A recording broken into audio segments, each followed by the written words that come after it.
me faire détester. Ouais, c'est Eric von Stroheim qui, pour vendre des films, il avait sa tête et il a marqué The man you would love to hate. Se faire détester, c'est déjà existé. Après, je sais pas, ouais, ça me fait rigoler parce que de toute façon, je trouve pas que mes films soient détestables, mais je crois aussi que ce qui provoque pas mal de haine, c'est de voir quelqu'un qu'on t'aime pas avoir des gros jouets. Et c'est vrai que le film, tu vois, il y a pas mal de journalistes qui m'ont tiré dessus, qui vont me casser les jambes, etc. Et c'est comme si tu reviens, tu dis non, vous m'avez pas tué, je suis là et j'ai encore plus de jouets qu'avant, etc. Et du coup, les mecs, ils disent comment est-ce qu'on peut surenchérir. C'est vrai que j'ai eu des articles beaucoup plus négatifs sur celui-ci que je n'avais eu sur Irréversible. Sur Irréversible, ça se reportait sur le sujet. Mais là, c'est on comprend pas, en plus il est bête, avant on savait pas s'il était génial ou si c'était un usurpateur, mais maintenant il y a beaucoup de gens qui m'ont traité d'idiot, dit vas-y, insulter, ça fait monter la sauce. Ça. Mais bizarrement aussi, quand les gens t'insultent, tu as ceux qui prennent la défense, et du coup ceux qui prennent la défense, ils sont encore plus motivés. Mais là, je ne m'attendais pas avec ce film à avoir des réactions aussi controversées, parce que effectivement, que ce soit Première, Studio et plein d'autres gens à venir, tu as le pour et le contre, et celui qui dit du bien, il dit c'est son meilleur film, et celui qui dit du mal, il dit c'est son pire film à ce jour. Ouais. Ça fait partie du plaisir de faire des films, de se faire insulter.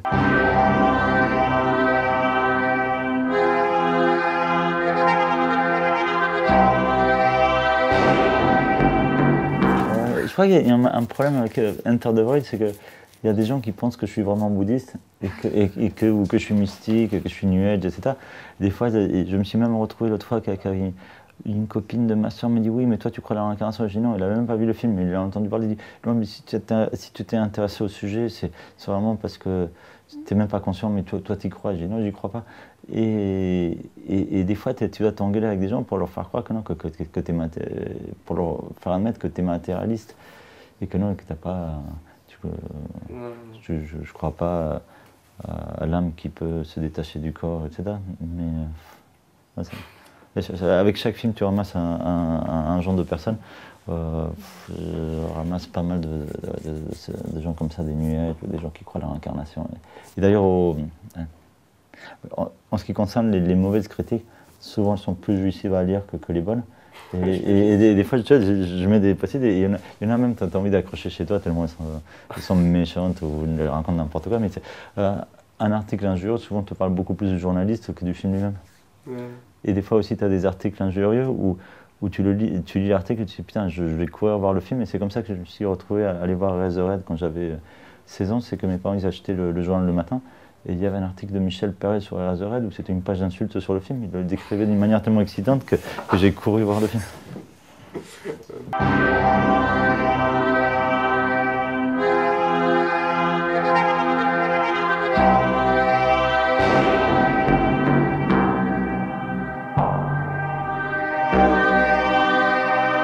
Tous les ans, il y a des places prévues pour le cinéma français. Et c'est vrai que l'argent, là, le financement est français. Il y a quelques techniciens qui étaient français, mais c'est surtout l'équipe de production qui était mère qui était française. Moi, je ne suis pas français. Et à un moment, je crois que ces journaux-là, ils ont l'impression qu'on leur a volé une place qu'ils voulaient attribuer à un de leurs réalisateurs copains, etc. Et voilà, effectivement, je représentais les couleurs de la France avec un film en anglais tourné au Japon et moi, je n'ai même pas le passeport. Donc, il y avait un peu embrouille déjà là-bas. Sinon, non, mais dans le genre article négatif, il y en a chez les Mormons, il y a un grand journal à Salt Lake City et ça passait à Sundance. Et du coup, dans le grand journal mormon, qui est, je sais pas, le plus là-bas, l'article commençait « This is the most technically ambitious piece of garbage ever made ».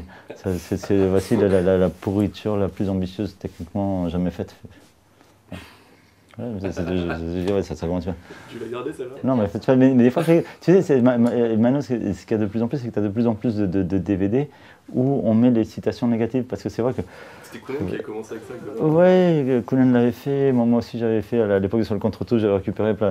Et ce que j'avais fait un truc encore plus vicieux, c'est qu'on avait plein d'articles positifs dans la presse, et on récupérait juste le mot qui ressemblait à un truc négatif. Et du coup, au lieu de récupérer la partie, et du coup, il y avait tous les réalisateurs disent, et il n'y avait que des citations super bonnes des réalisateurs, et à gauche et à droite, il y avait toutes les citations de la presse, et du coup, on a réussi à tourner des articles élogieux en article injurieux juste parce que tu récupères un adjectif, etc. Et du coup, c'était juste pour dire, voilà, il y a des bas. Tiens, j'ai acheté dernièrement une affiche super drôle de la règle du jeu.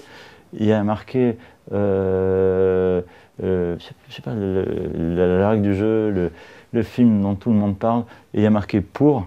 Et du coup, il y a une colonne comme ça où il y a tous les articles positifs. Et contre, il y a un grand espace vide. Et la moitié de l'affiche, c'est un creux comme ça, il y a marqué contre. Je dis, personne.